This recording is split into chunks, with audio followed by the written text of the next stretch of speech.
The Volvex Armada had conquered 17 star systems in less than an Earth decade. Their ships, massive crystalline structures that seemed to defy conventional physics, had never known defeat. Their soldiers, 12-foot-tall beings with exoskeletons harder than diamond, had never retreated from battle. Their technology, capable of manipulating gravity itself, had no equal among the stars.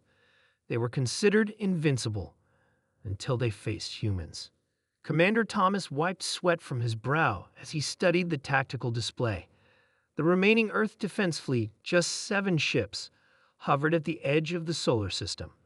Beyond them loomed 32 Volvex warships, their crystal hulls shimmering like frozen tears against the void. "Status report," Thomas said, his voice steady despite the odds. Lieutenant Davis looked up from her console. "The civilian evacuation of Mars Colony is at 93%, sir. Estimated completion in 40 minutes. Thomas nodded. 40 minutes. They needed to hold the line for 40 more minutes. And our new weapon system? Engineer Reed approached, dark circles under his eyes from 3 days without sleep. "Online, sir, but it's untested. The gravitational disruptors are theoretical at best." "Fury is all we have left," Thomas replied. The Volvex had arrived 6 months ago, demanding Earth's complete surrender. When humanity refused, they demonstrated their power by shattering Luna, Earth's moon, into a million fragments. The message was clear: surrender or face extinction. But humans had not evolved to surrender. They had evolved to adapt.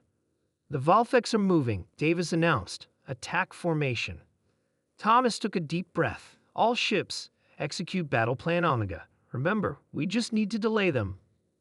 The Earth vessels, minuscule compared to the alien warships, scattered in precise formations. The Volvex responded predictably, their tactics unchanged across 17 conquered systems. Why change what had always worked? That was their first mistake. "Gravitational disruptors at full charge," Reed reported. "Ready on your command." Thomas watched the Volvex forces advance with mechanical precision. "Not yet. Let them commit." The alien ships fired, lances of energy cutting through space. 2 Earth vessels erupted into debris clouds. Thomas gripped the edge of his console, but kept his expression neutral. The crew needed his confidence now. The Volvex commander, a being named Kroll, opened a communication channel. Its voice reverberated through the bridge, a strange metallic sound that human vocal cords could never produce. "Your resistance is futile, humans. 17 systems have fallen before us. You will be the 18th. Surrender now, and some may be spared as servants." Thomas smiled thinly. "You've conquered 17 systems, yes. But did any of them have humans?" He cut the transmission. "Sir," Davis said, "they're forming their spiral attack pattern."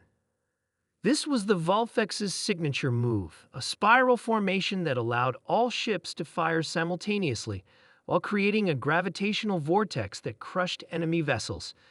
It had decimated the fleets of 17 civilizations. "Now," Thomas ordered, "activate disruptors." Reed activated the system. For a moment, nothing seemed to happen.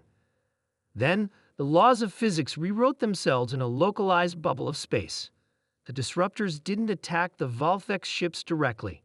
Instead, they targeted the very gravitational manipulations that gave the aliens their advantage. The Volvex technology depended on creating gravity wells. The human invention created anti-wells that didn't just neutralize them, they reversed them. The crystal ships, caught in their own reflected gravitational forces, began to crack. Hairline fractures appeared across their hulls as they were pulled in multiple directions at once. "It's working," Davis exclaimed.